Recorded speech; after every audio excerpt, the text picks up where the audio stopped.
Ladies and gentlemen, boys and girls, children of all ages, welcome to the most exciting podcast extravaganza you've ever heard with your tiny little ears. It's time for Bearded Banter, episode 62. I am your host, Shane the Bearded One, as always, coming at you live through the power of my computer screen and a microphone.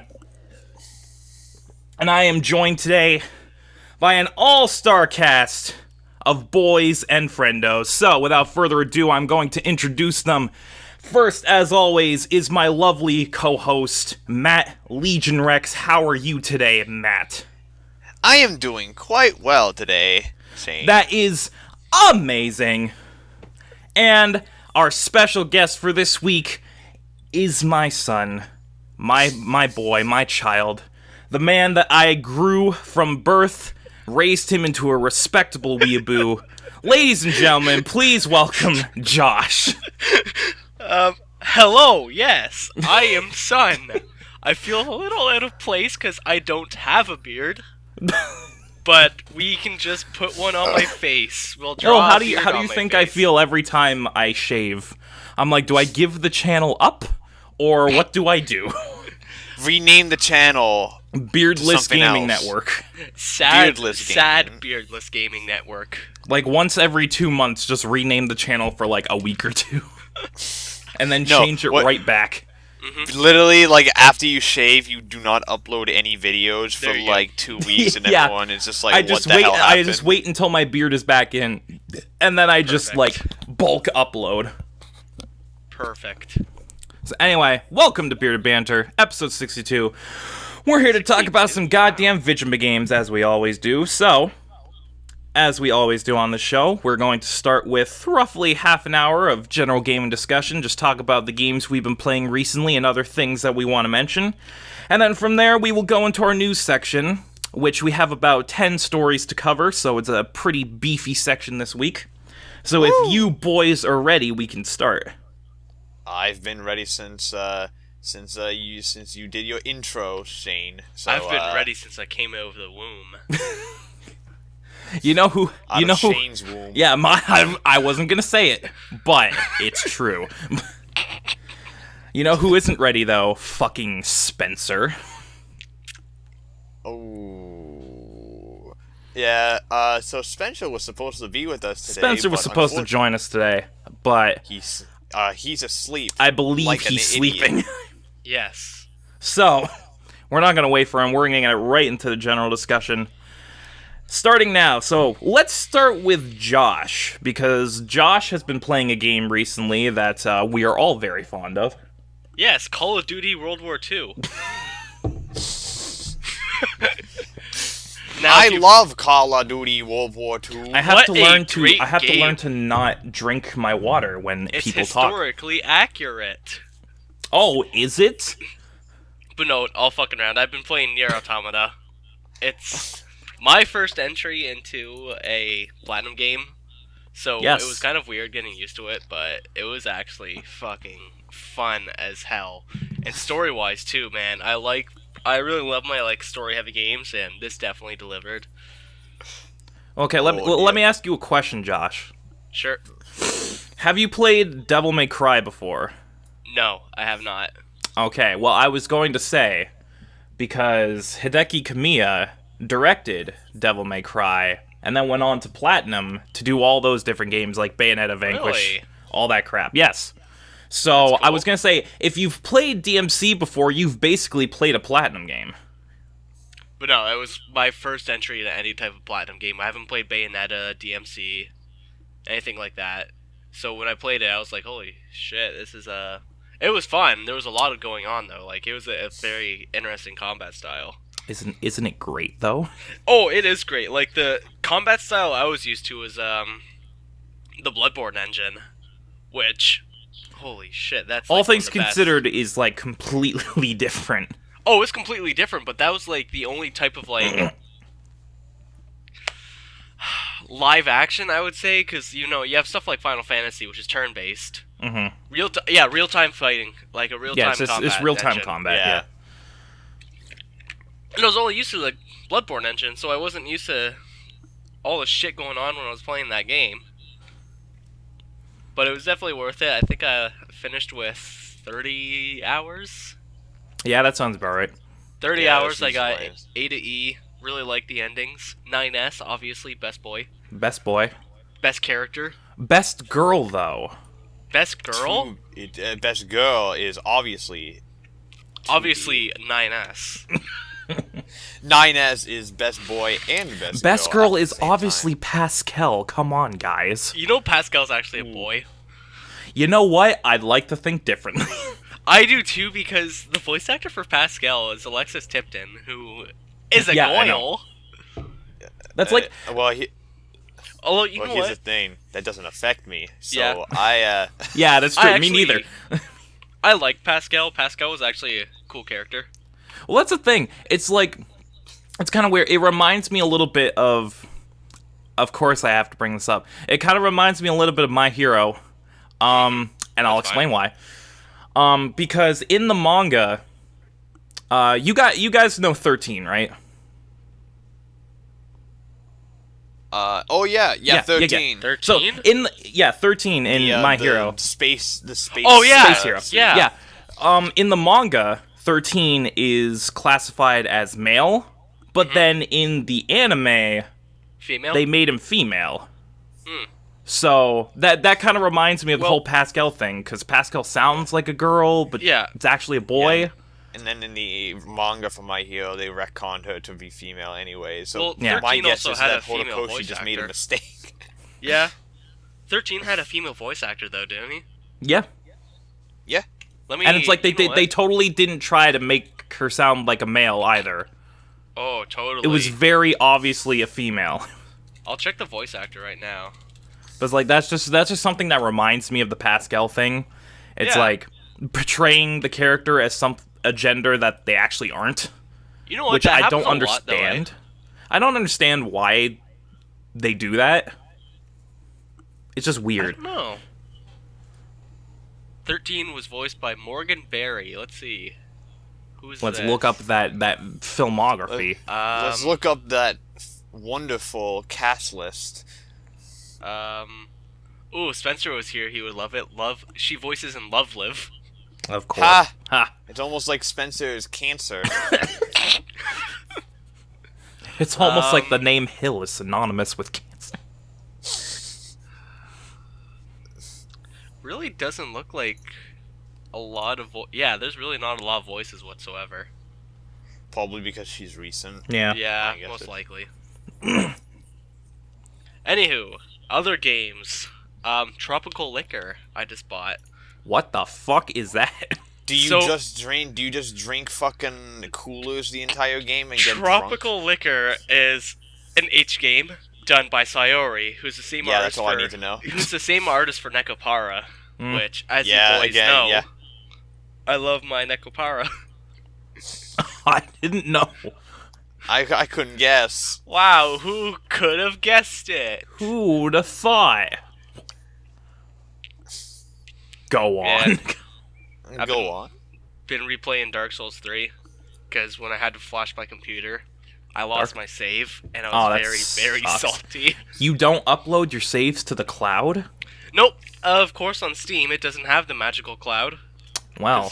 Dark Souls, like Gabe Newell, get your shit together. Listen. There's a lot of games with cloud save, but of course, Dark Souls is like one of the only games that doesn't have it. Probably because it's like a ubiquitous server. Yeah. So like, it'd be kind of hard to do that. Mm-hmm. Apart from that, I really don't think there's any other games I've been playing lately. Okay, well then, how about you give us your if you had to score Nier from 1 to 10, what would your final score for Nier be? 9.5 out of 10. Okay. I'm not going to give it a solid 10 out of 10 because it has its flaws. It has some issues, yes. Mostly for the PC port, because the PC port isn't terrible, but it can have a lot of fixes. Yeah, it clearly wasn't optimized for PC. No. It was made with console in mind. What is optimized for PC nowadays, anyways? Most games, which is kind of sad because, like, Nier is a huge title, Mm-hmm. Yeah. But it's still, apart from having full screen and a few stuttering issues, it was still fine. Yeah, I'd have to... I'd probably give it a 9. I don't think I would give it a 9.5. Just because there are a lot of undermining issues that do hold it back a little bit, but overall, the pros far outweigh the cons. Mm-hmm. So, Matt. Yes? What have you been playing recently? Please tell us, Call Matthew. of Duty World War II. I swear to Christ. Christ.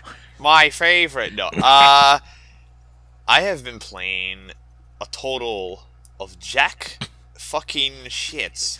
Oh, so you haven't stepped up your game since last podcast, I see. No, I haven't. You want to know why? Because I've been busy with projects for school. So I know. Been able to I know play how that anything. feels. Use my secret trick. Don't do the projects. Here's my secret trick. Drop out of university. Here's my secret. Just fail the class and waste your money. You can take it again, so who cares? I can take it again. It's only a few years of my life. It's only my future possible career. Yeah, no, I haven't been playing a total of anything, actually. I don't think I've touched the game in, I think the only game I literally played the past 2 weeks was one game of Heroes of the Storm, and I rage quit because we lost. So I think that's probably a good example of the total of jack shit I've been playing. I was gonna say, what about Smite Squad? But then I realized you aren't part of Smite Squad yet. Oh, I am part of Smite Squad. I just haven't been able to join the Smite Squad officially because I haven't played it. I'm part of it, but I don't play it because I hate Smite. Yeah, I don't really care about Smite. I want to play Smite, but the only problem is that I haven't been able to play it because I've been busy with the projects and stuff. Although, once this week is done, I should be able to get back into the gaming. So, nice. Hopefully. That will be good for our next exciting episode of Bearded Banter here exclusively. Because then I'll have stuff to talk about outside of jack fucking shit. Ooh, I remembered another game that I played. Oh, Cyber Dimension Neptune. Oh, boy. Oh. Hey, fuck off. I love my Neptune games. Didn't you beat it in a week? 15 hours. That's not bad. It was a spin-off. You know what? It was another spin-off title. The last full Neptune game was 2 years ago, and that took me I haven't even fully beat it yet. That took me 40 hours, I think. You know what? 15 hours is actually pretty decent length for, is it a full-price game? No, it was only 25. Oh, that's great, then. Yeah, no, that's why I didn't complain. Sure, it sucks, but it wasn't that expensive. If you got 15 hours out of a game that's worth $25, that's value right there. You know what? Most Neptune games are usually only $30. Yeah, I was gonna say that's better than most full price games nowadays. Mm-hmm. That has a 3-hour single player campaign. Yeah, and then they try to pad out its life with pointless multiplayer. No, it doesn't have. You know what? Neptune actually. No, it does have multiplayer now that I think of it. I've been playing some Sword Art Online Hall Realization. Oh, that game's actually awesome, to be honest. That game's awesome. It's fun as hell. It kind of sucks that its source material is. Oh, the source material is. It doesn't matter what the source material comes from. I feel it is a fun game. That's true. It's a good game. I've got 32 hours in it already. It's a fun game. Matthew. I've always said Sword Art Online would work better as a game anyways, and guess what? It does, because the game itself is fucking lit. So, Matthew, I believe I was telling a joke. I do believe I don't give a shit, Shane. So... Well, hey now, excuse me. Hey now, boys. We're friends here. I could murder Matt anytime we actually hate each other. We just do the podcast out of a sense of business. I do this for contractual obligations and nothing else. Okay. I understand. It's like when my parents told me they actually didn't hate each other, but they really did. Oh. It's like when my parents said that they still loved each other, but they still got divorced. It's like when my parents said they loved each other and then they murdered each other. Like Disclaimer: my parents are not divorced. I found my mom in a ditch. No wonder why my dad said she rhymed with a ditch. She said she was just going to the store.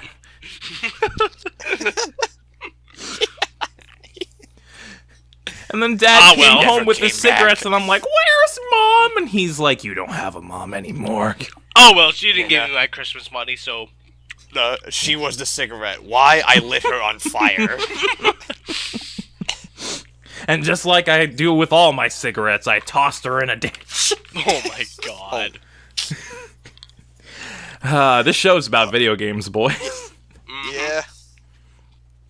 Oh, fuck. Okay, well, let's get back to the actual conversation. I'm dying. So, in terms of me and my video games, I mean, every time, Fighters. Because Fighters, it's my go-to game of choice. As every now and then I'll just pop it in, play a couple matches, leave. Nice.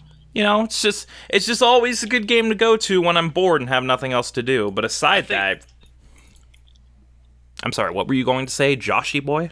My go-to game would probably be Overwatch. Yeah, that makes sense. I can hop on, play a few games. If I play comp, I'll get mad, but whatever. But, what was I gonna say? Right. Okay, so, Fighter's just my go-to game of choice whenever I'm bored, but the games I've actually been playing seriously, I got two to talk about. First up, the smaller one. It's not really so much a game, because I didn't actually play the full version, but I played the demo that Nintendo released of Kirby Star Allies on the Switch. Ooh. Nice. And, it's Kirby. So it's good. Yeah, that's really all I have to say. If you like Kirby, you'll like Star Allies. You know what? Most Kirby games are usually pretty damn good. Yeah. Like, Kirby has a good reputation. Consistent franchise of the current, is one of those consistently good franchises. Which is surprising. It's fucking Kirby. I really It's can't. a pink blob. I don't think I can name off a bad Kirby game, honestly. Yeah, honestly. Yeah? Like, the worst Kirby games I can think of are just okay, but they're not bad. So, Y'all say Canvas Curse is bad, I'm about to beat your ass. I like Canvas Curse a lot. Exactly. So, I know people who don't, though. So I think my favorite one is Crystal Shards. Oh, 64. Hell yeah. Crystal Shards is great. My favorite will always be Superstar Ultra. Nice. My favorite... Always be Superstar Ultra. My favorite, going real old school, is Kirby's Adventure. Nice. The original on the NES. Is that your favorite, Shane? Yes, it is, actually. Ooh, nice, cool. Nice. That's actually in my top. It's I actually wouldn't like feed high up there you. for me too. I wouldn't feed you misinformation, Matt. Oh. Or would I? Anyway. Feed me information. And I don't know if it's real or not, but it's information. But it's information nonetheless. So I take it in like an idiot. So yeah, I played the demo for Star Allies. It's good. It's Kirby. People will like it. It's really nice that they brought the 4-player co-op aspect of Return to Dreamland. But they put a twist on it where you can just like inhabit enemies and play as them. Oh, that's cool. And it's really interesting. But then they also added actual characters like DDD and Meta Knight that you can play as. So there's a lot of variety in what you can do. Yeah, so it's like what was the Kirby game on the Wii? Return to Dreamland. Yeah, it's like that then. Yeah. But they also brought back the combo abilities from 64. Ooh, nice. Basically, what happens is you the main gimmick of the game is that you have friendship hearts that you can throw as projectiles, and it's so, wait. Okay, so they're friendship hearts, but in order to use them, you have to beat the shit out of someone with them. Okay. Cool. It's literally you can summon Love a heart. me. It's literally the you only can way to summon use a your heart. friends. Yes, it's literally you can summon a heart, and then you find an enemy, and you're like, man, I'd like that guy to be my friend, and you chuck the heart at his face and hope that it hits him, and if it does, he becomes your friend, and then he'll join your the Kirby squad. games are violent, dude. They are. Like, the Kirby games should be rated M for mature. They should be rated AO and not be allowed on public shelves. You should have Someone to ask Jack at the Thompson counter. back to ban them. They should only keep them in the back because children shouldn't be allowed near them. Yep. No, but you throw your friendship hearts at enemies, and then they become your allies, and they join your squad. And then if you have certain enemies on your team that have certain abilities, you can mix and match your abilities with theirs to get different ones. So, like, if you have a sword and you have, like, a fire enemy, you can combine your powers to get a fire sword. Or you can, like... Or you can, like, I think if you have rock and a blizzard ally, you can become a fucking curling stone. What the fuck? And smash through wall. It's Kirby, dude. Curling Kirby. Sakurai. Which actually is Sakurai is just insane. Which actually, the curling stone is a throwback to 64, because that was actually one of the combo abilities. Huh. I don't remember that shit. I remember that shit. So it's not only stupid, but it's consistent. That's cool. Good for you, So, yeah. game. So yeah, that's cool. It's a good game. If you like Kirby, you'll like it. The other game, the more major game I've been playing, is, I'm not sure if anyone knows, it's a pretty niche indie title. It's called, World War II? Yes, exactly. No, it's called, Xenoblade Chronicles 2. I don't know if anyone's heard of it. What's that? I think I heard of it. Its predecessor Must be is like one... Final Fantasy 18, isn't it? It's probably one of those indie RPGs made on like RPG Maker or something. You know what? I think they showed it off in a Nindies showcase a while back. Oh yeah. It's that thing. Yeah, that one really artsy fartsy game that everyone was like, "Wow, look at that game." Yeah, it's that one. Oh. Doesn't it have like that guy who walks around in boxers? Yeah, and it also has the girl who's also a sword. Yeah, that. What? Wait, what? Okay, now I'll actually start talking about it. Yeah, one of the characters in Xenoblade is named Pyra, and she is a sword, but also a person. Okay, so... And she's bae, so... She is bae. I'm not gonna get into the fucking lore.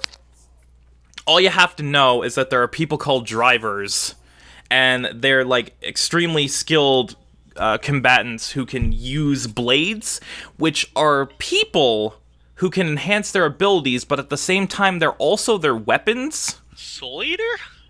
Kind of? It's Soul Eater, but now with a deconstructionist twist, because Xenoblade gets really dark for no reason all the time, so... Yep. Oh. Yeah.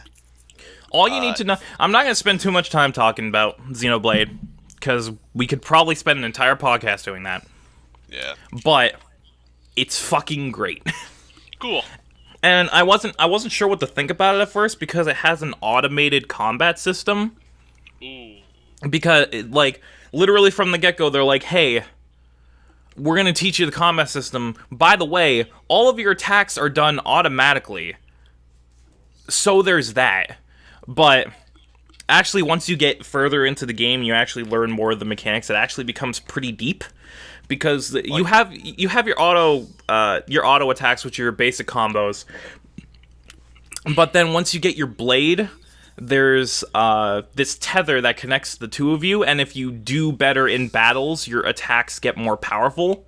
And then through that, you can also charge manual attacks, which are called arts, which are where you actually manually attack enemies with like special attacks, and depending on the attack, they're more effective depending on the part of the enemy you attack, like more effective from the side or deals double damage when attacked from behind or whatever. That actually sounds pretty cool. Yeah, it's actually really fun once you get over the fact that half of it is done automatically and you actually delve deeper into the mechanics, it actually becomes really fun. And I'm actually really liking it. It was like that in Xenoblade 1 too, so... Was it? It's not... I think so. Here's the thing, I never played a Xenoblade game before this one, so... I think they're like that. I think... Because I haven't played Xenoblade 1 in a long time. And the most I remember is I think the attacks are automatic there, so I think it's a similar system. I wanted to play X on the Wii U, but I never got around to it. So I don't know how different that one is, yeah. X is very different, because you're in a mech half the time, so you have this big-ass, like, fucking mech that you're hauling around. And it's also, like... I find it weird that X is technically not even a sequel to Xenoblade Chronicles. No, it's a spiritual successor because it takes place in a completely different universe with completely different characters, but it has some of the same species and some of the same mechanics and some of the same storytelling tropes as the first game, but it doesn't take place in the same universe. It's a Final Fantasy game, but not a Final Fantasy game. Okay. No, but and also, when X came to America, they fucking censored it so you couldn't have bigger tits. Oh, that happens a what lot. the hell? And I'm like, well, I'm not playing this game anymore. You took out the best part. But yeah, Xenoblade 2 is the first one I played, so I don't know how it differs to the rest of the series. But from what I have played, which is about 10 hours so far, I'm still chugging my way through it. I know I'll be at it for like 200. Yeah. That's 100 hours right there, dude. So yeah, but from what I played, I really enjoy it. I really like where the story's going, and I love all of the characters. Really isn't a character that I don't like. And literally, Pyra is bae. Yeah, I just really like it. And also Nia, cat lady, is also bae. Oh yeah, Nia's great.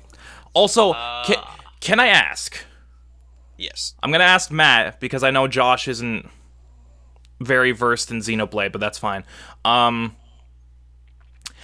are they all fucking Scottish? Okay. Before you ask, the reason they're Scottish is because in the first game, they were Scottish or British. And the reason is that according to the developers, according to the dubbers, is that the Japanese developers specifically requested that the English version have European accents or something along those lines.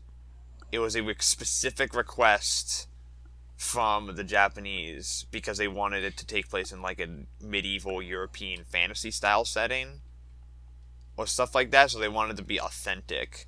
Okay. But because of that, it has the added downside of everyone sounds extremely Scottish or British, so that it's easy to make fun of. Yeah, it's like the accents are so thick. They're extremely thick. I don't mind it. I mean, I'm Scottish. I come from a Scottish background myself, so this game brings out my inner Scotsman. So I'm like, it's weird because every character's either Scottish or maybe Australian. Because honestly, Rex kind of sounds Australian. I know Shulk is Australian. I think from the first game. Like, I think fucking Rex is based off like a New Zealand dialect because he totally sounds like he'd be from that part of the world. I mean, I don't mind it because I've never heard something like this before in an RPG. Honestly, I'm okay. I'm not complaining. I'm just curious as to why they made that decision. Yeah, I think it was a Japanese request. That would make sense. Mm-hmm. And also, they all sound fucking hilarious. Also, if you're a fan of Xenoblade, you also play Xenogears and Xenosaga, which are the spiritual predecessors to Xenoblade. Both are very, very good. Yes, available on the PlayStation Portable Go. The fuck? I would imagine Xenogears is available on like PlayStation now, except for that you can buy it over the store. I don't fucking know. It was on PS1. So. Oh, it's a PS1 game. Okay, probably then. It's probably a PS1 classic or something. Yeah. It definitely is a classic.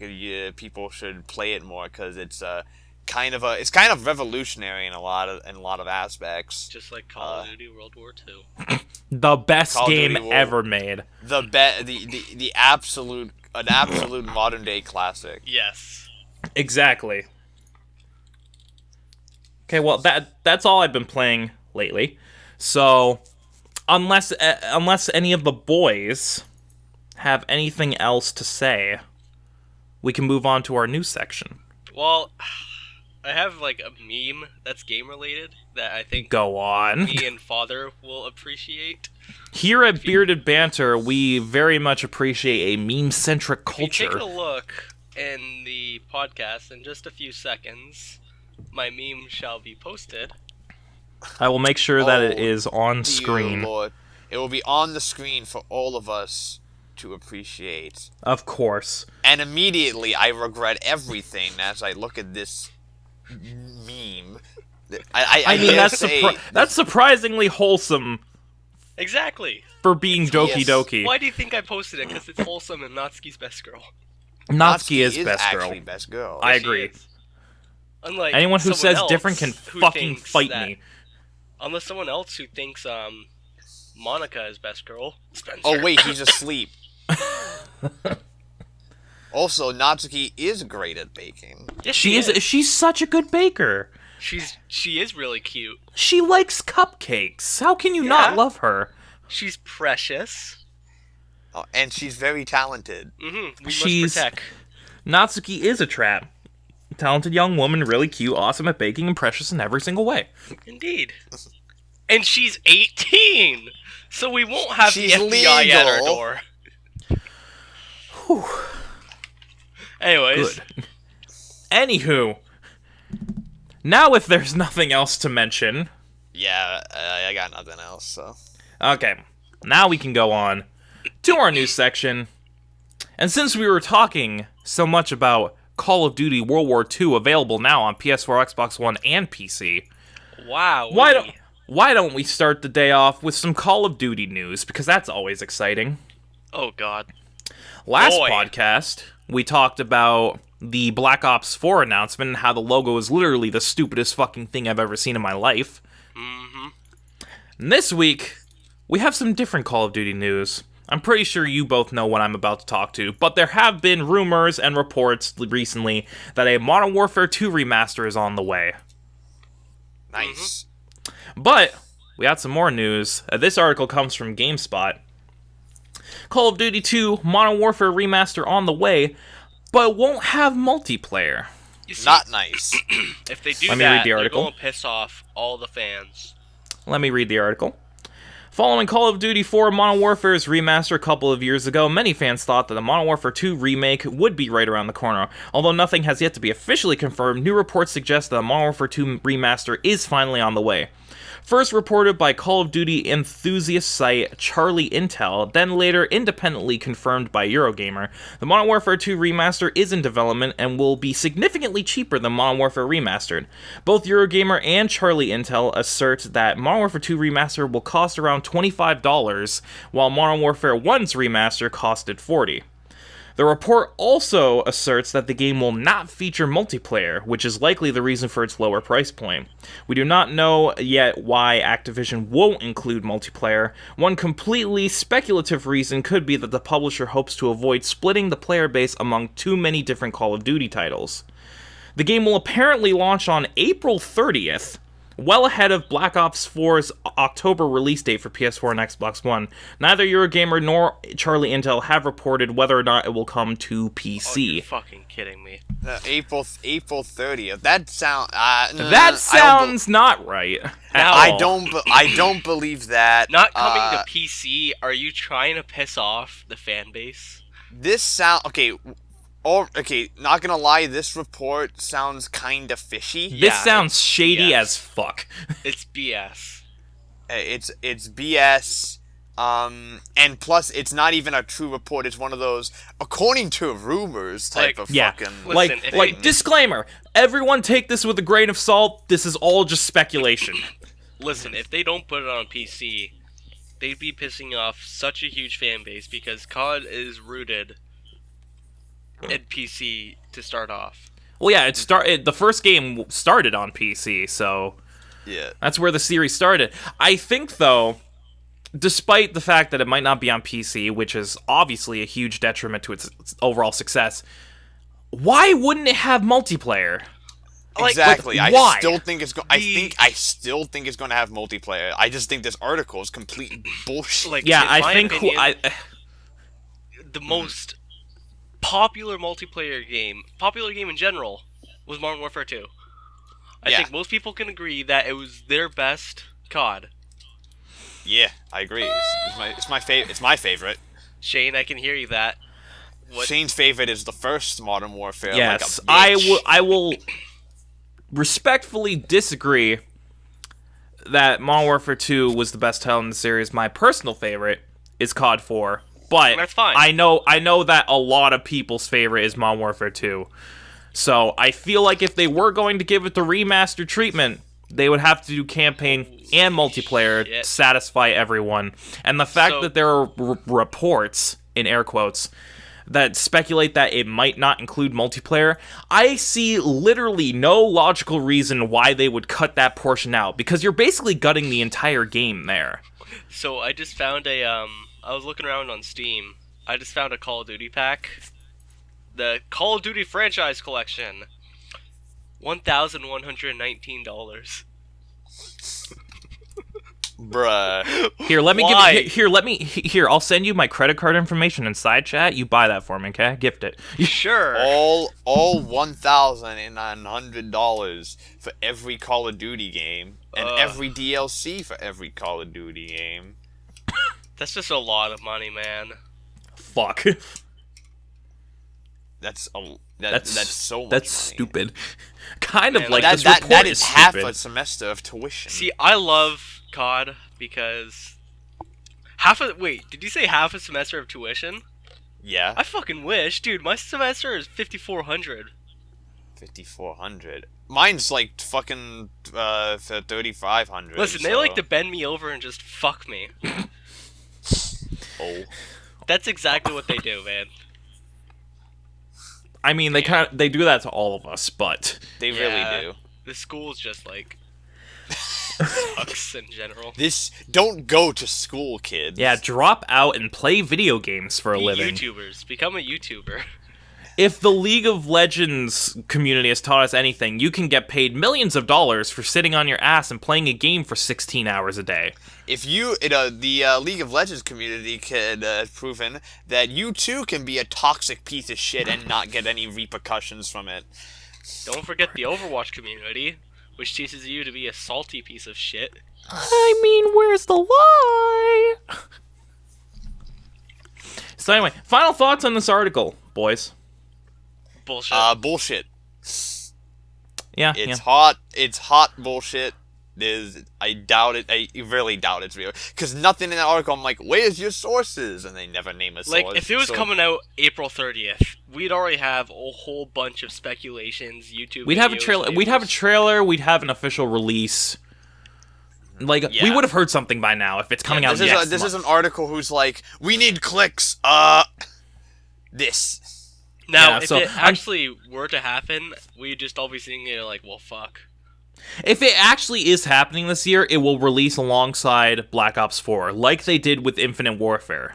Yeah, it's gonna do the exact same thing. I feel like they're gonna learn their lesson this time and release it separately, and not force you to buy the new game to get the remaster, because they learned from that. Yes. They learned from that, and then they were like, oh, now it's Modern Warfare. Now Modern Warfare is available on its own for the cheap price of $50. I mean, but yeah, until we hear something official, we'll take this with a grain of salt.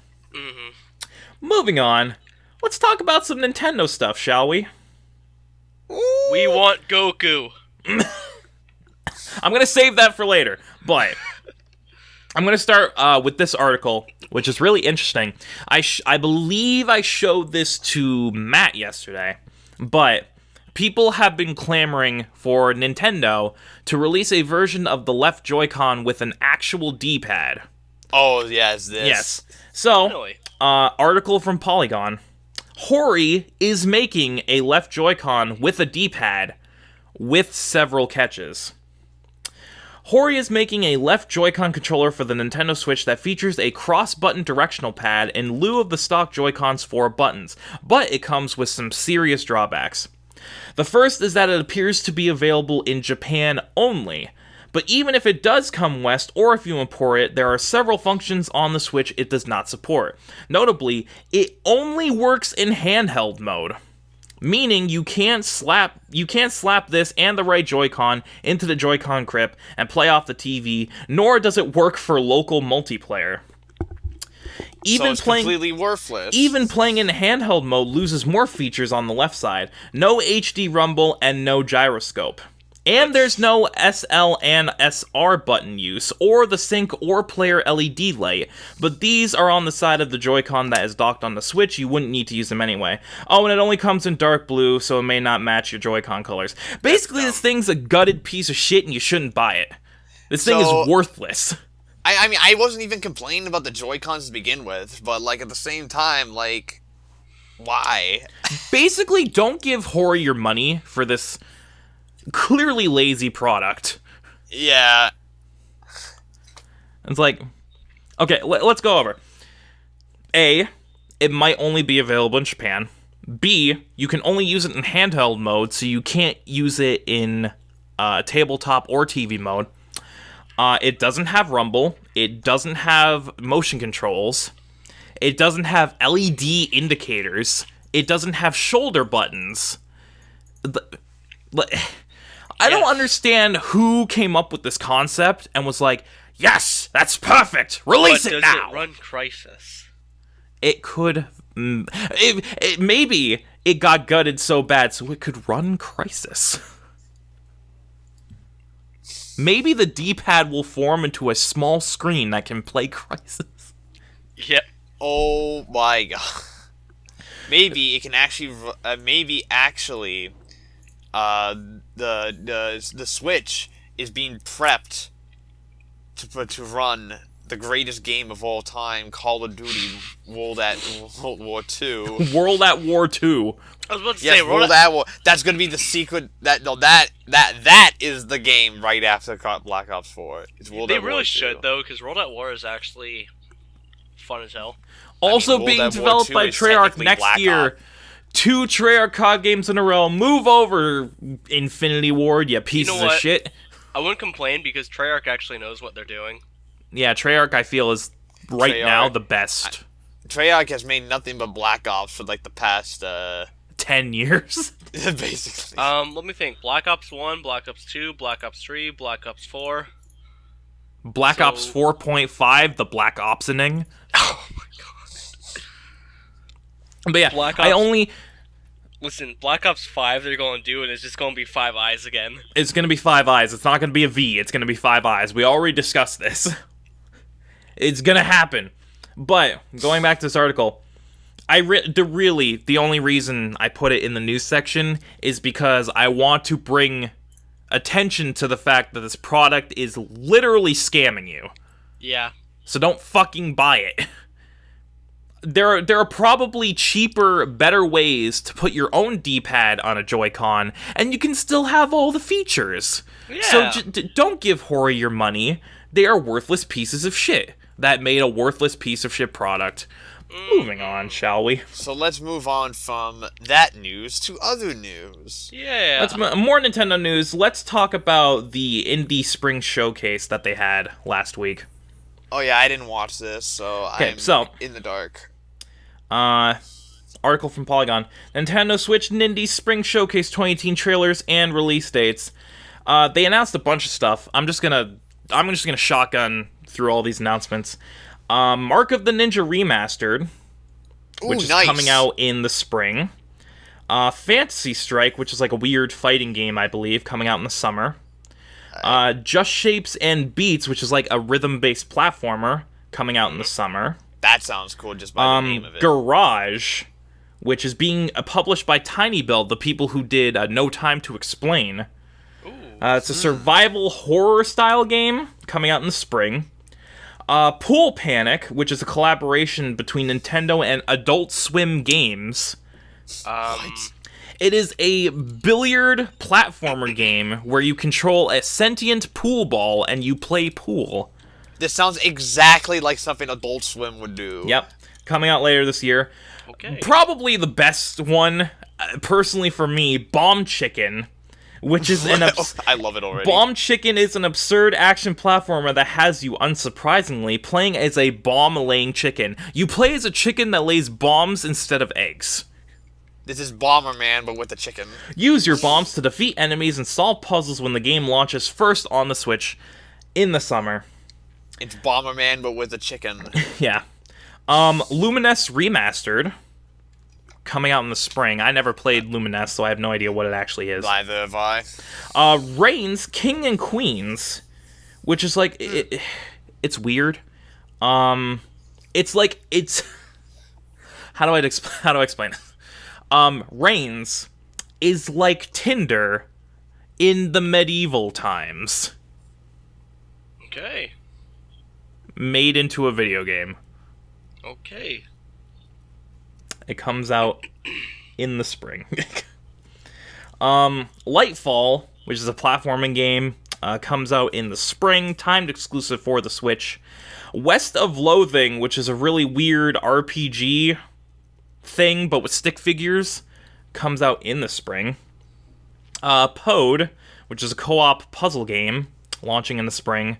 The Messenger, which literally just looks like a Ninja Gaiden remake, and it looks fucking awesome, I love coming out in the summer.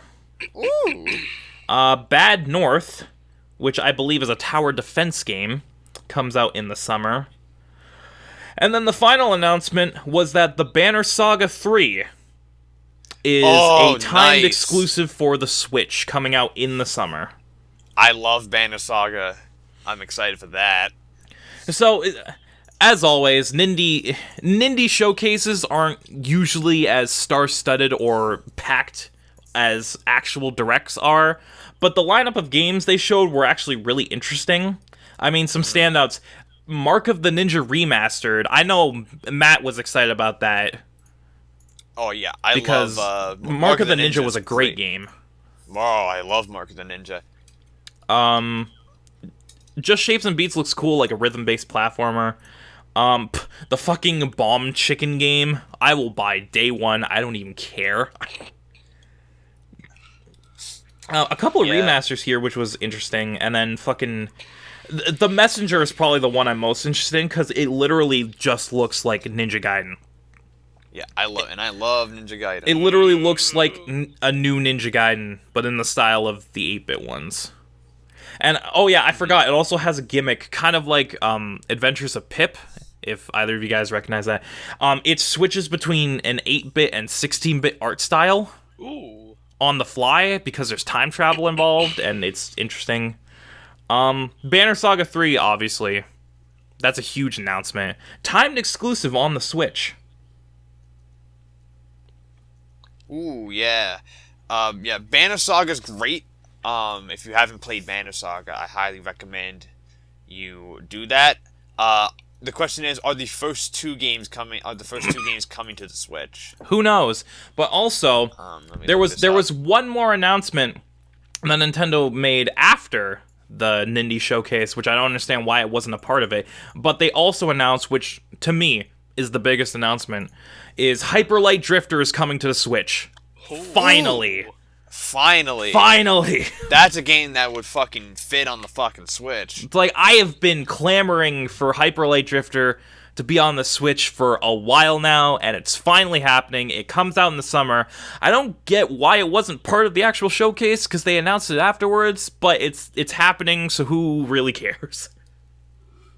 Yes. And anyone who hasn't played Hyper Light Drifter, it's a great fucking game, and I'm so glad that it's coming to the Switch, because it's really tailor-made for that kind of console.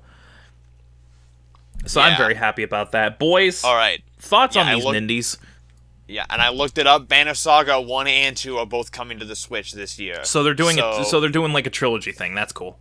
Yeah, nice. If you haven't played Banner Saga, it's literally it's basically like a it's basically Viking. You play as Vikings, but it's very similar to like classic BioWare games where you like have to like where all the choices you make in each game transfer over to the other ones. Cool. So like it's very much in the vein of like old BioWare like Baldur's Gate and shit. I highly recommend playing it. It's really, really good. So yeah, but overall thoughts on the Nindies, boys? Pretty good. Pretty good. And it's a pretty solid lineup. Nothing too, big, but I mean, what do you expect when it's an indie showcase? Wrapping up the Nintendo news, let's move on. These are gonna flow into one another because they're basically about the same thing. Nintendo confirmed that Sakurai is returning to Smash Bros. Switch to direct it. That's a thing that's happening. I mean, I figured that he was. Well, seeing as how every time a Smash game comes out, he's like, "This almost killed me. I'm not doing another one," and then he always comes back. Yeah. Good old Masahiro Sakurai, the longtime director of the Smash Bros. Series, announced on Twitter that he will be back for the game's upcoming Switch entry. That's basically the extent of that story, but it brings me into the next one, which is also about Smash Bros. Article from Polygon. Nintendo announces official Super Smash Bros. For Switch and Splatoon 2 tournaments coming to E3, which is the article that Matt shared in the Discord last night. Let me read it. I'm guessing we'll get to see all the Smash characters at E3. Yeah, not all of them. Probably they're gonna keep a couple hidden they're gonna keep a couple hidden, and I know that for sure because that's what they've done before. Nintendo is bringing its live tournaments back to E3 in June with this year's event focusing on Splatoon 2 and the newly announced Smash Bros. For Switch. So it is officially confirmed this tournament will have the new version of Smash. The tournaments, which will be held in LA on June 11th and 12th, will have two different formats. The Splatoon 2 World Championship will feature 4 top teams who qualified in 4 regions: US, Canada, Europe, Japan, and Australia, and is being touted as the game's first World Championship. The Smash Bros. Tournament is an invitational with an undisclosed number of top players invited by Nintendo. Bill Trinan, Nintendo Senior article, stop glitching out on me. Nintendo's senior product marketing manager told Polygon that it will be similar in structure to the E3 2014 Smash Bros. Invitational. That event featured top players like Mango, Hungrybox, and Zero, who went on to take top prize, playing the then unreleased version of the game for Wii U. So this is basically a repeat of the Smash Bros. Invitational they held at E3 in 2014, but this year it will feature the new game for Switch, which means we will see Smash at E3.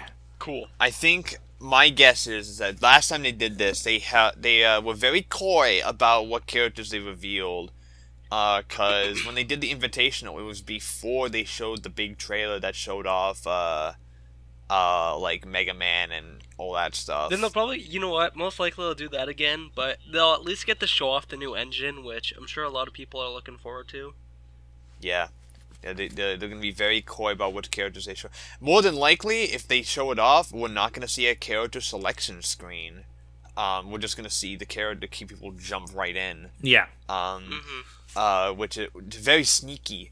I think, and then Splatoon 2, the Splatfest is always great. So yeah. Okay, I'm excited for those. The question is, this also brings up another thing of, will we get to see the Inklings finally have gameplay before the actual showcase of Smash? Well, they'll probably get the tournament. Yeah, they'll probably show like a gameplay trailer at their E3 showcase. Probably at the tournament, they're gonna show off the Inklings. Someone is gonna be like, "Yo, play the Inklings, please." Yeah. Also, this begs the question, I guess we'll finally figure out whether or not it's a port. Yes. And it's probably Officially. not. It's probably not a port. It's probably a new version. We can probably guarantee that it will be a new version, but it's still kind of up in the air. If Sakurai's working on it and he's been working on it, it's probably a new game. Most people everything points to it. I mean, it's been 4 years. Yeah. It's been everything they've shown so far with the trailer and all the news that came out afterwards, everything points to it being a new game. Mm-hmm. But then again, it's only speculation until we get official word. So, and if they're doing a tournament where they're going to be showing off gameplay of it, I guess we'll finally figure out then.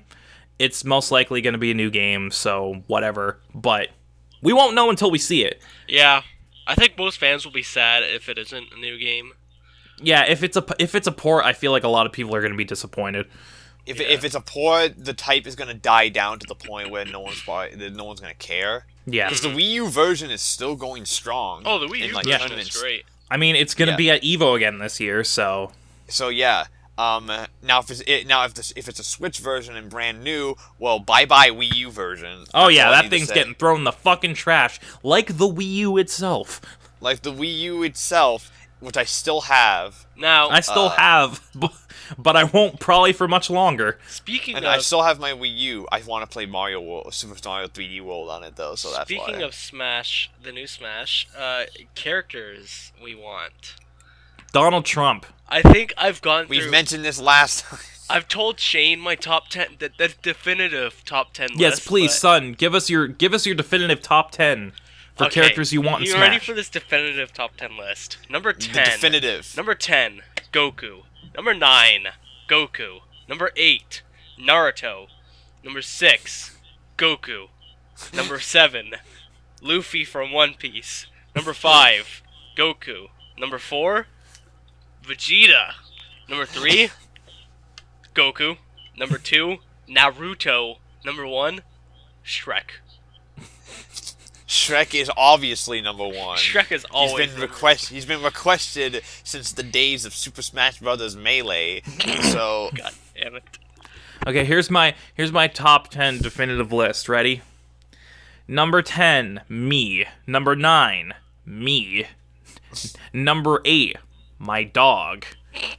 Number 7, Goku. Number 6, Super Saiyan Goku. Oh. Number 5, Naruti Fruity Tooty. Number 4, Shrek.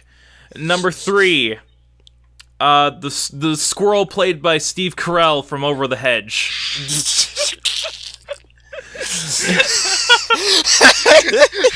Yes. Number 2, Corey from Corey in the House. Yes. Yes. And number 1, United States President Donald Trump. Yep. That's my definitive top 10. If any Smash modders who's watching this, fucking get on it. Matt, give us your definitive top 10. My definitive top 10. All right. Number 10 is Goku. Mm-hmm. Number 9, Shrek. Mm-hmm. Number 8, Luffy from the One Piece. Number 7, Monica from Doki Doki Literature Club. What would her final Smash be? It would just be she her fucking deleting just breaks everything. the game. She just deletes the character out of the game. She deletes the character files. Fuck. Number 6, my cat. Number 5, Spencer. What would his Smash be? His Smash would be him fucking starting a sentence and not finishing it. Number 4, the Boss Baby. Oh my god. Alec Baldwin as the Boss Baby. Alec Baldwin cosplaying as the Boss Baby. No. Number 3, Alec Baldwin as Donald Trump. Yes. Number 2, regular Donald Trump. Yeah, okay. Alec Baldwin is just a clone. Something went wrong in the cloning process. It's a clone character. And number 1, Vegeta. Piss off the fanboys by just having Vegeta and no Goku. That's my point. That's Listen, boys, that's what I would do. We forgot one character that we all need. Who would you forget? Jesus. Yes! We all know that Smash Brothers needs some Jesus. We forgot the greatest man ever, Flex Tape. No, wait, I forgot. No, Phil Swift. Put him in Smash. No, my definitive number one is Hank Hill from The King of the Hill. His final Smash would just be beating them to death with a propane tank. Yeah. Yes! Would you like some propane? Hank Hill brings the propane. Oh my god. My god. Guys, you all forgot the most obvious one, Sans, because clearly that's a thing now. People are actually asking for that. Because clearly now that Undertale is on Switch, that means they got the go to just put him in everything. Actually, I think right? My cock should be number one. Oh, okay. Son, I thought I raised you better. Apparently not. Apparently I'm a terrible father. I leave all my kids in Do not let shame raise your children. On quick different news, Sea of Thieves is doing terrible.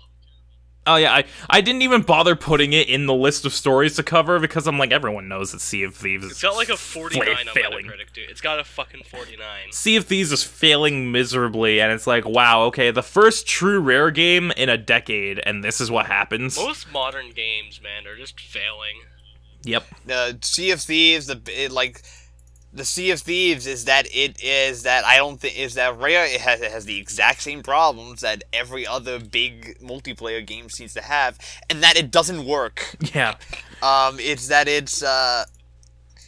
the game itself is not terrible, but the problem is that it just doesn't load in properly. Oh, if we're talking about like worst multiplayer experiences, man, SimCity. No, even The worse. Division. That's up there. Even but... worse. For Honor.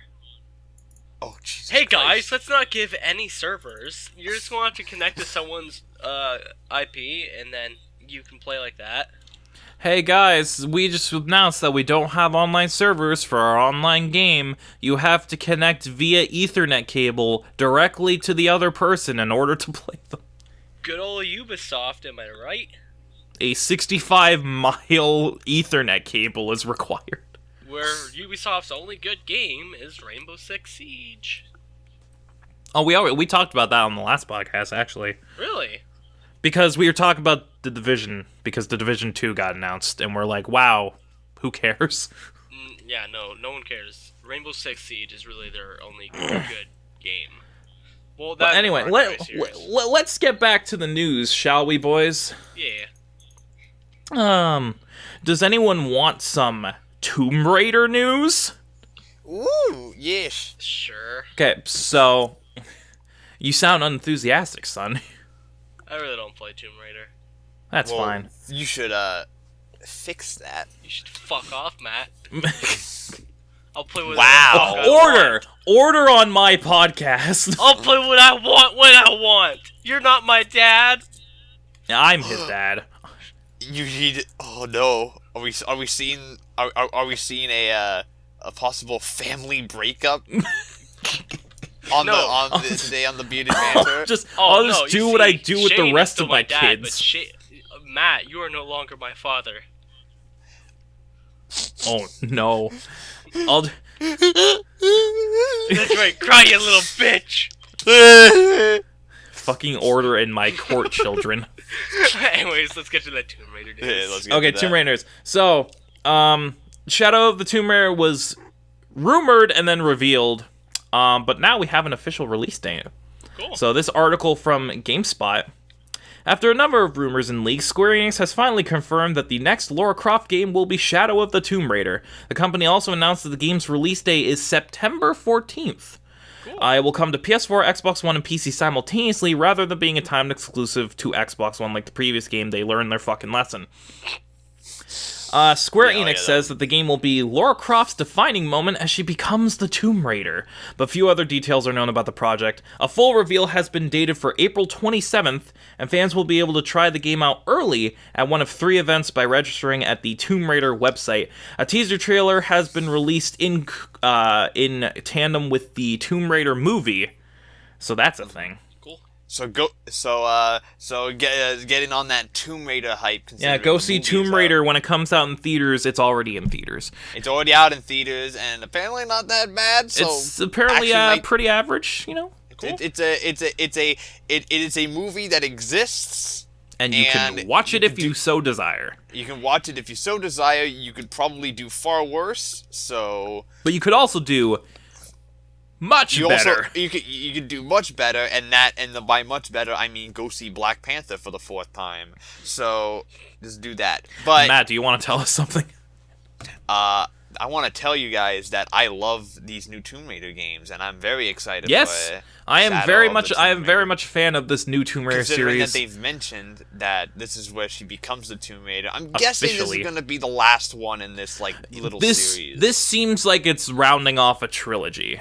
Yeah. So, who knows? Yeah. Maybe they'll do more after this, but we'll just have to wait and see. Although I find it weird that they called this one Shadow of the Tomb Raider and not Rise of the Tomb Raider, considering that it's where the Tomb Raider shows up. They should have switched those titles around. Yeah. But then again, that's also got pulling into, why did they call Rise of the Planet of the Apes, Rise of the Planet of the Apes, and Dawn of the Planet of the Apes, Dawn of the Planet of the Apes, even though that they should be switched around, but whatever. But you could, It's just the naming convention, whatever. I'm excited for Shadow of the Tomb Raider. That teaser trailer was great. It was a great teaser.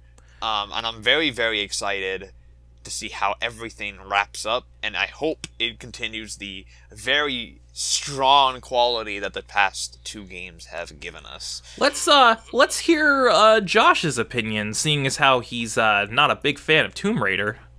Listen. I don't play Tomb Raider. The end. Wonderful. Thank you for coming, Josh. You're welcome. I'm just waiting for my new Tales game. I mean, that's probably soon. Most likely. Tales but I am also a very big fan of this newer Tomb Raider series, this reboot series.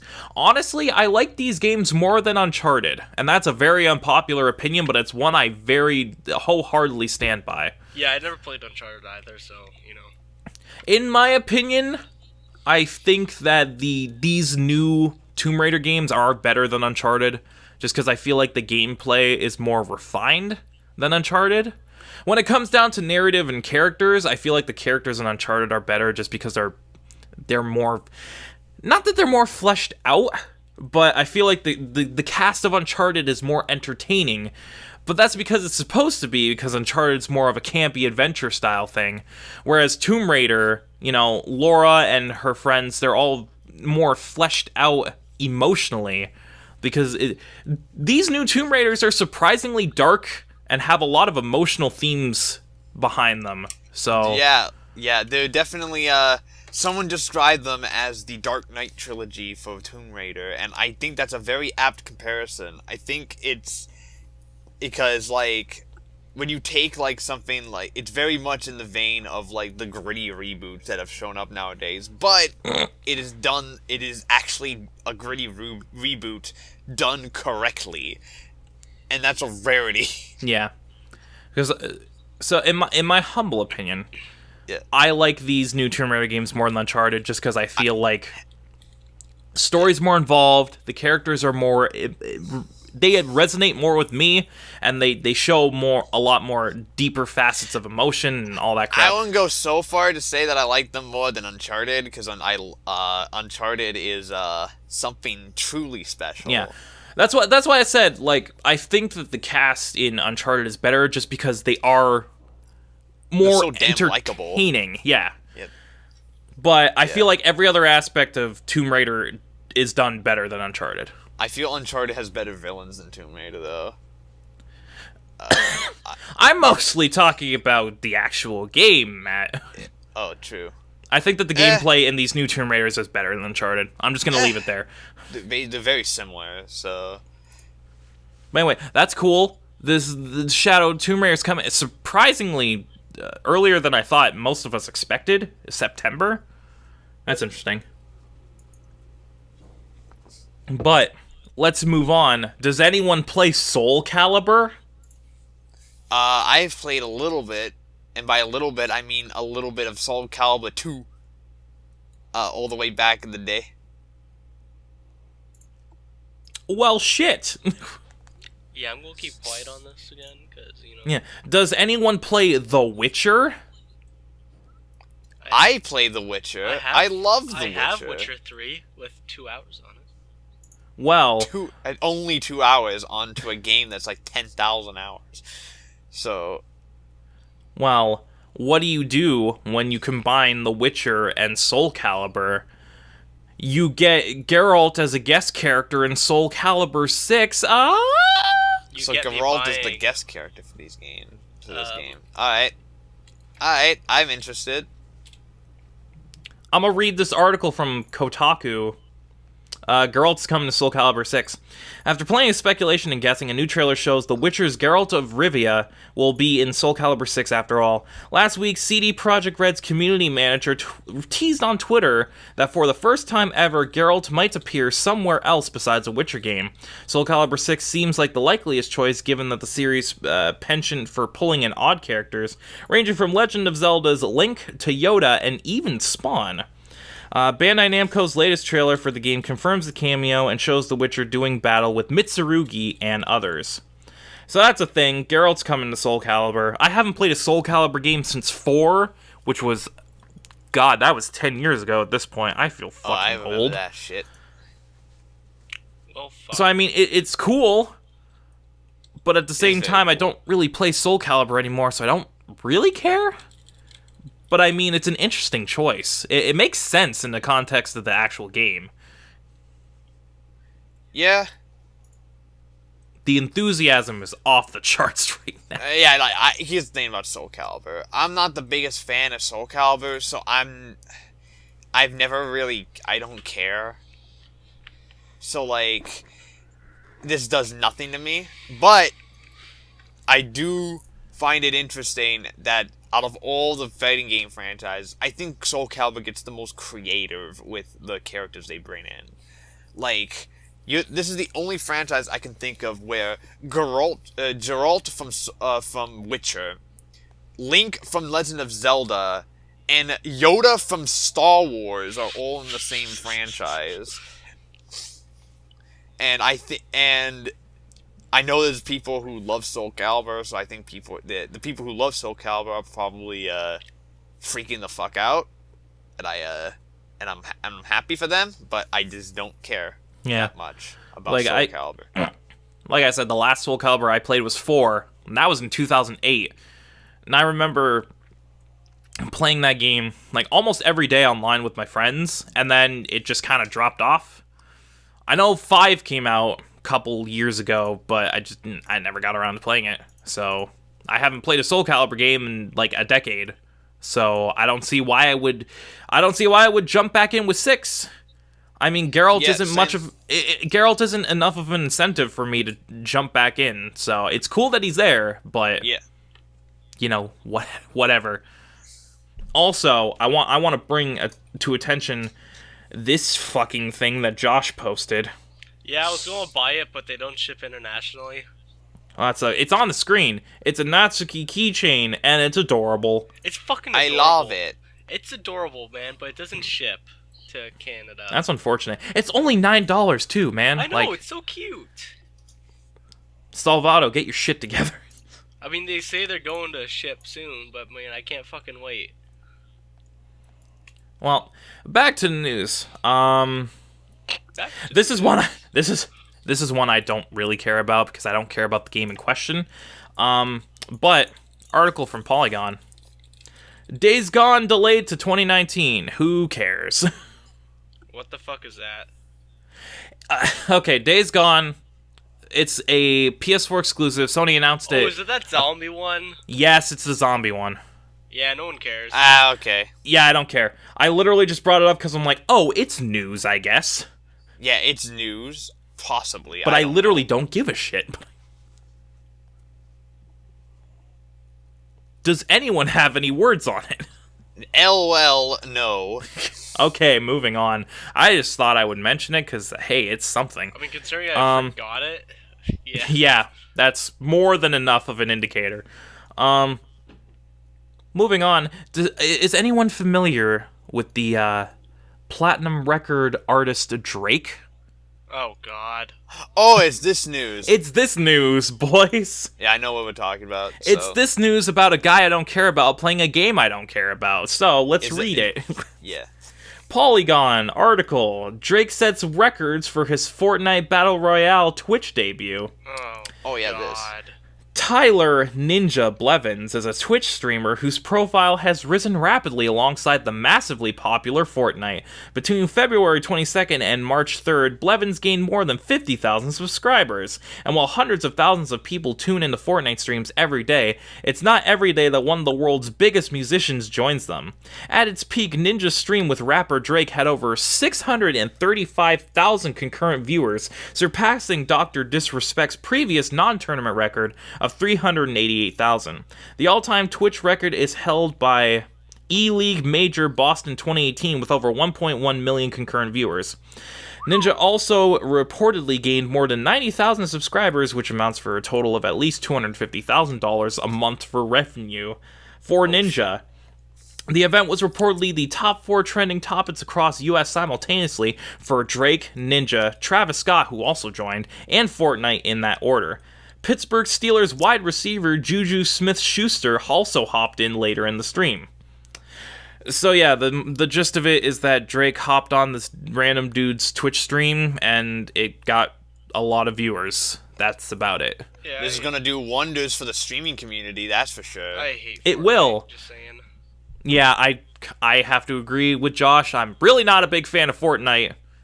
Listen, I haven't played a single fucking into Fortnite. I've played both PUBG and Fortnite, and Fortnite is okay at best. It's way too popular. Like, it's that wow, game a game now is way too popular. We must hate it now. No, not that. Like, it's fucking... like, so many people just talk about it. It's like, oh, do you play games? Yeah, I play Fortnite. And then everyone's like, oh, I do too. Like, it's... I wonder why. People are coming together over a common interest. I didn't know that was a bad thing. It's taken over the community, man. It's just a bad You know what else takes over the community? Every popular game that comes out. So using that as an argument is fucking stupid, I'm not gonna lie. Fuck you, Matt. No, actually, no, fuck you. Like, that's a stupid fucking argument. That's a legitimately dumb argument. Order, children, order. I never liked Everyone is entitled to their opinions. I agree somewhat with Josh. Mainly that I'm just not a huge fan of Fortnite, because I think the game overall is okay. It really doesn't interest me. I don't really have a problem, per se, with it being as popular as it is, but I feel like there are better games that deserve more attention than Fortnite. Yes. Not that I'm saying that it doesn't deserve to be popular, because clearly there's something that resonates with people, which is why it is as popular as it is. But I feel, my personal opinion, I feel there are other games that are more deserving of that kind of exposure. Can we all agree? Can we all agree to disagree here? I just have a bad feeling it's going to become an esport, and I just can't see it.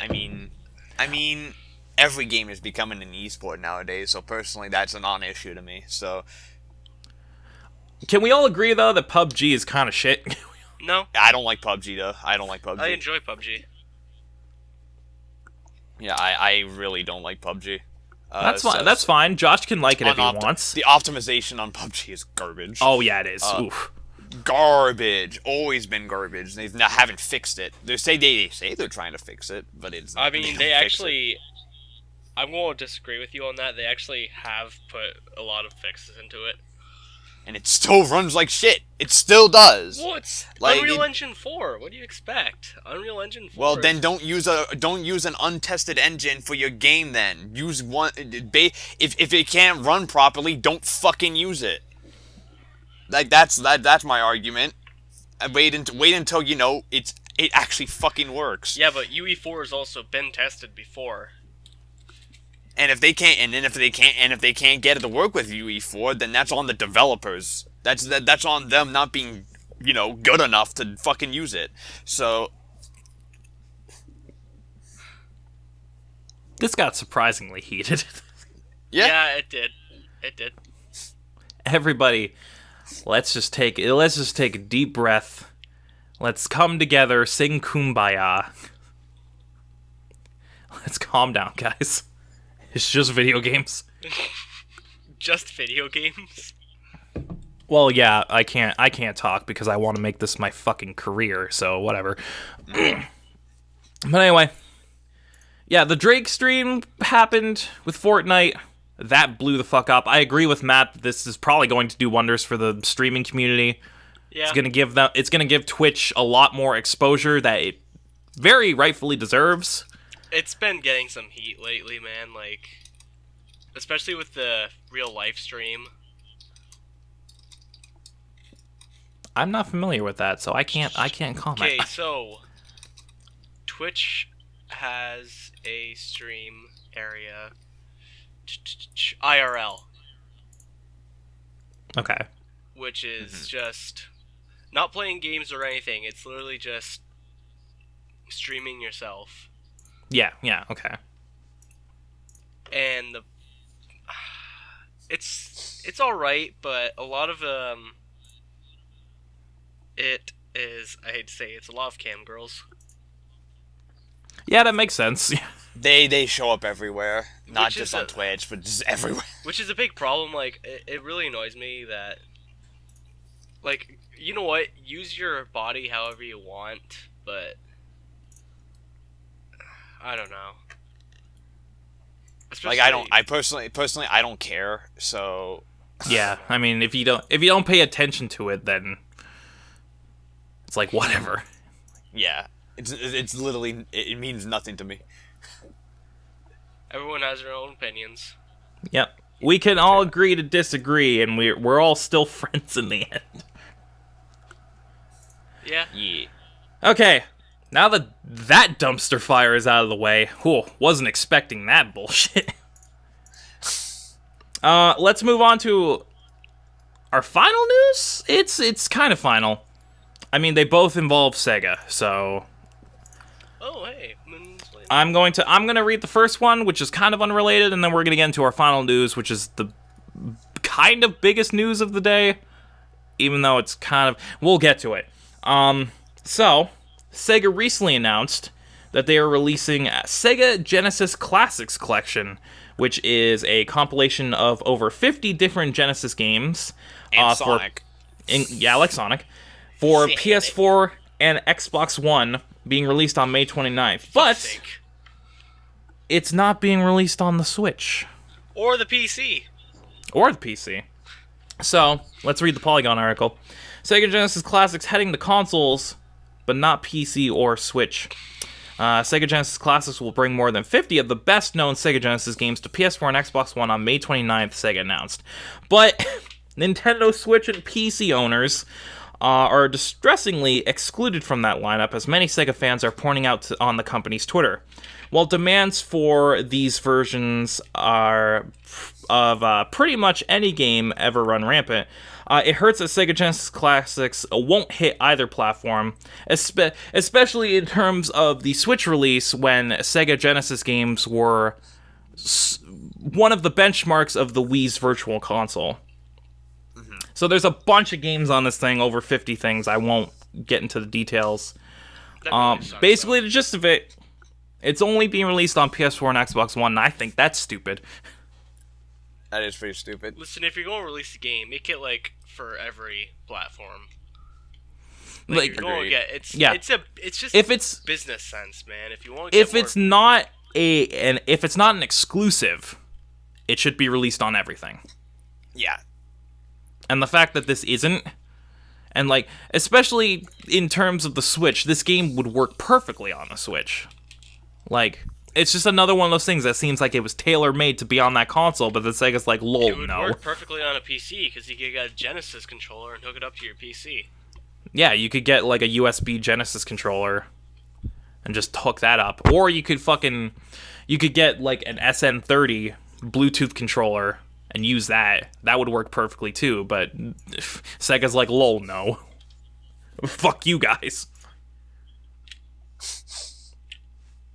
So final thoughts on that. I mean, that's cool, but they really should put it on Switch and PC. Yeah, the collection itself is cool. Yes, absolutely. But the fact that they're limiting its release, honestly, is kind of stupid and unnecessary. Mm-hmm. Yeah, it is. But the reason I said that this is kind of the final story of the day is because our last story of the day involves Sonic, Sega's flagship character. We all love Sonic, maybe. Sonic. I actually prefer my OG character, Sonic. Sonic. Sonic the Hedgehog. No, Sonic the nine-tailed fox. Yes. Oh god. Okay, we're not getting into that territory. So the main Sonic news that we got in the last week was that last week, Sega held a Sonic panel at South by Southwest where they claimed they were going to give the world-exclusive first look at the future of Sonic. And what we got was cool, but underwhelming. So I'm gonna list everything that they announced, and then we're just gonna discuss this in general, see what we all think of it. The main announcement from this panel was Sonic Mania Plus, which Sonic Mania Plus is an updated version of last year's Sonic Mania coming to Switch, PS4, Xbox One, and PC this summer. Sega announced at their South by Southwest panel. It will include all new modes, such as Encore mode, which offers new ways to explore each of the game's acts and will come with some unspecified visual changes. It will also support 4-player local multiplayer and include 2 new playable characters, Mighty the Armadillo and fucking Ray the Flying Squirrel, which hasn't been seen in the game since 1993. They're going obscure here. Lol, what? Okay. These are from they are from they're obscure. Aren't there new stages too? No new stages. It's basically Sonic Mania with a couple new modes and some extra features and all that. And a physical release too. They also announced, yes, that it will have a physical release. The physical release will feature deluxe packaging, a holographic slipcover, and a reversible sleeve designed to mimic a Sega Genesis box art. And it will also include a 32-page art book with concept designs and sketches from Tyson Hess of the art direction team. That's cool. So that was the main announcement. I personally love this announcement because it just means more Sonic Mania, and it's finally fucking physical. Thank God. Thank God. It should have been released physically from the start, but I'm not going to get into that. Other things they announced Sonic Mania Adventures, which is a 5-part animated miniseries, which will be released on the Sonic YouTube channel starting in April. They announced, well, they didn't necessarily announce it, they talked more about the new comic series from IDW Publishing. Nice. They announced a Sonic Puma crossover for fucking shoes. Yes. This is my favorite announcement of the evening because those shoes are dapper. I fucking want them. Those shoes do look pretty dope, pixels and all. Yeah. And then the last announcement was they teased a new Sonic racing game. Yeah. Sega Not a sequel, a new one. Sega teased what appears to be a new Sonic racing game. The teaser was literally 20 seconds, and all it showed was a car. They did say, at the end of the panel, it is a completely original game, not a sequel or continuation of any previous series. So it's a completely original racing game. Cool. Featuring Sonic. Gentlemen, thoughts on these announcements? I know that Matt and I pretty much share the same opinion, but let's hear it anyway. For one, underwhelmed as fuck, because I thought they were legitimately gonna announce, like, a new game? New 3D Sonic, maybe Sonic, like, I was, like, saying maybe Sonic Mania 2, because probably those games don't take too long to make, I would imagine. And what we got was Sonic Racing game, and I'm like, okay, yay, I guess? Like, okay, it's not Sonic's and Sega All-Stars Racing. No. It's not Sonic R, It's not Sonic R2. Sorry, but Sonic R is like the greatest game in the entire world. I have to agree there. Feel the sunshine. But instead, it felt kind of underwhelming, especially considering they built it up as the future of Sonic, and instead it was just the future of Sonic for the next couple of months. Because it's like, they're like, hey, we're holding this panel, and we're going to show you the world-exclusive first look at the future of Sonic the Hedgehog. Whoa. And then what we got instead was, hey, we're updating Mania, and there's going to be a racing game at some point. Okay, see ya. And then we're like, oh, okay. What's Sonic Team working on? Is there a sequel to Mania? Is it like another? Yeah. What the hell's Christian Whitehead doing? Like, is there like a are they like waiting for E3 or something? They might announce something at E3.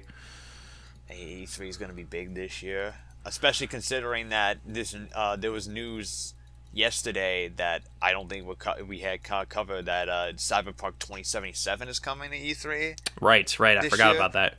Yeah, because that dropped late last night, so it makes sense that you weren't able to pick it up. But Cyberpunk 2077 is coming to E3, and they're actually gonna apparently show off like 10 minutes of it, or so, like a single player or whatever. Oh, finally! And apparently it's 3 times the size of Witcher 3. Apparently.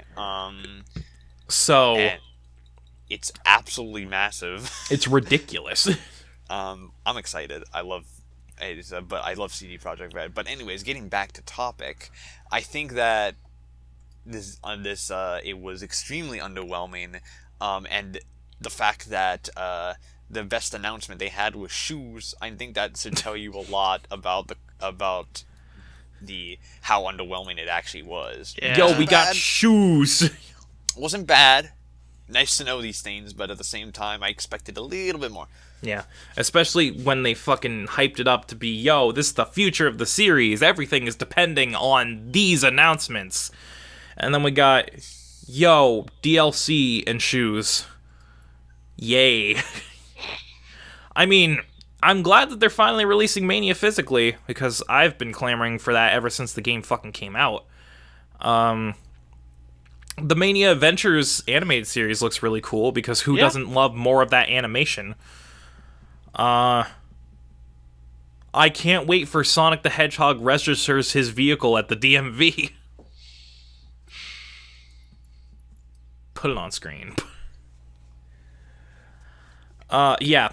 But other than that, I 100% agree with Matt. I was expecting a little bit more, and what we got was good, but ultimately underwhelming. Josh, what do you think about this, seeing as how you're not a huge Sonic dude? No, I actually am a fan of Sonic. Honestly, like, when did Forces come out? 2 years ago now? It came out last year.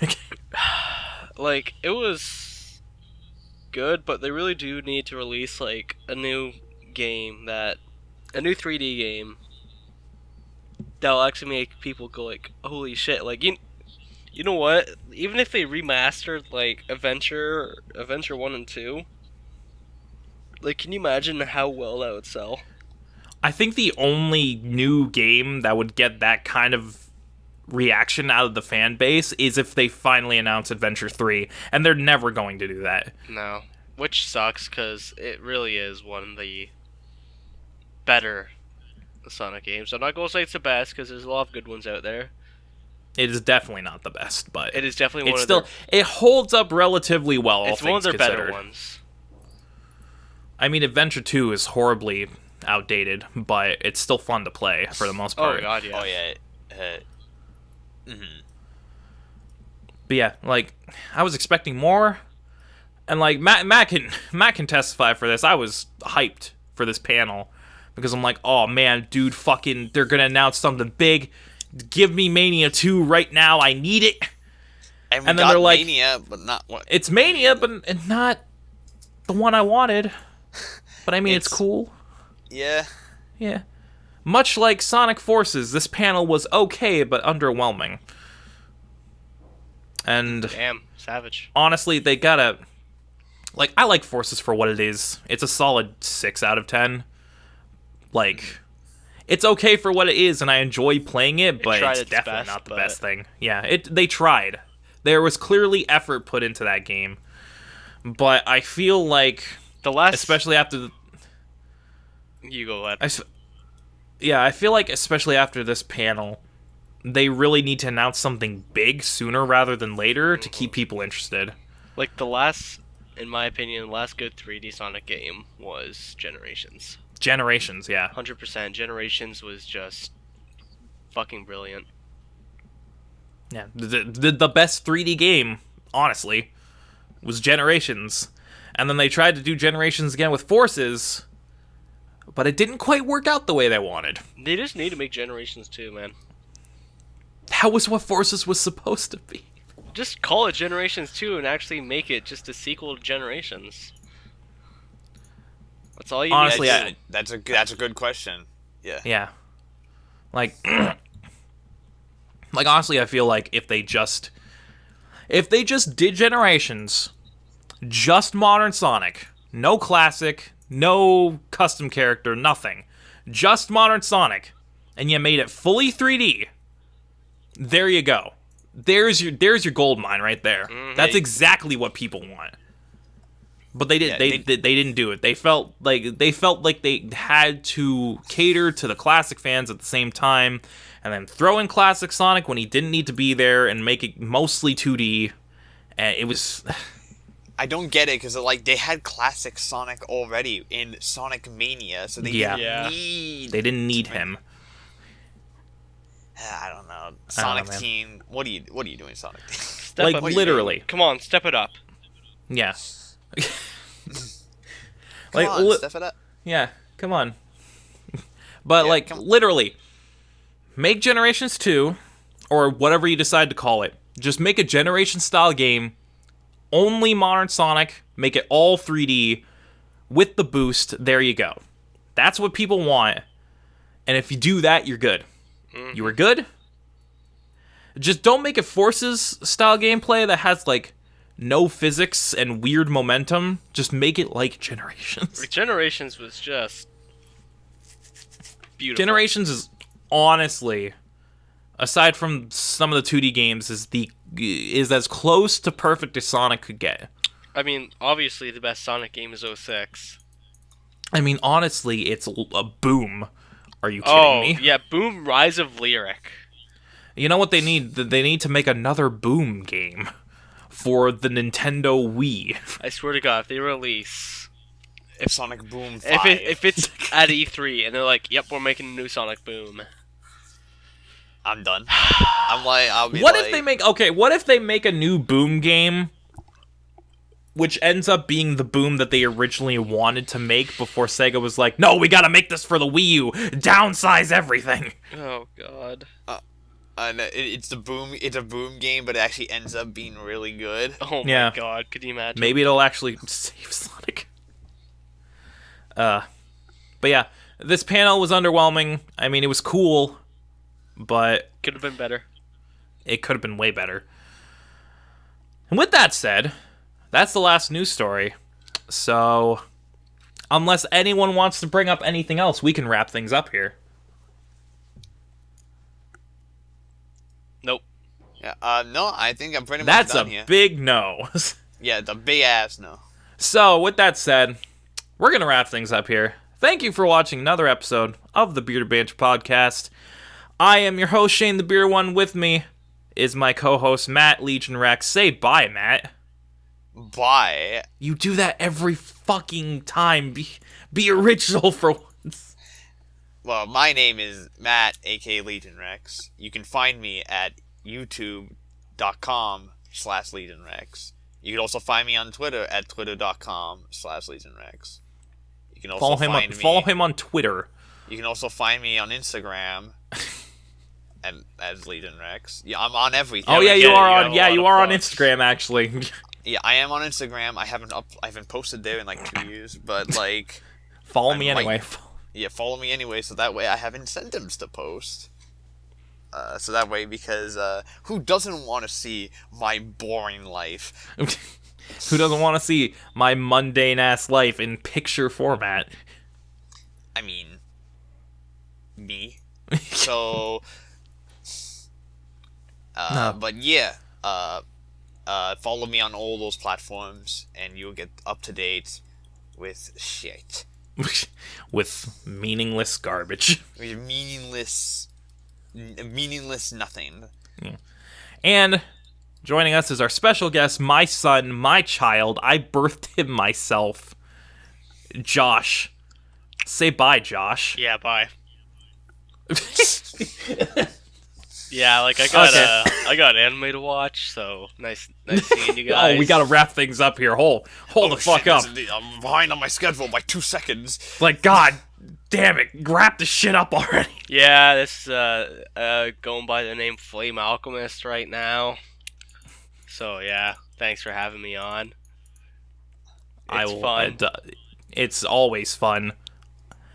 Maybe we won't get so heated this time. Like my name maybe suggests. we won't get so heated about Fortnite next time, but we're all still friends. You know who isn't our friend? Spencer, who isn't still here. Literally have not heard a word from him all morning. He's probably still asleep. He's gonna be on, he's gonna hop on the podcast and be like, hey. Where is everybody? Oh. Whoa. But anyway, we're gonna wrap things up here. Yep. Thank you for watching. We'll be back again in 2 weeks for more gaming goodness. Keep on gaming, everyone.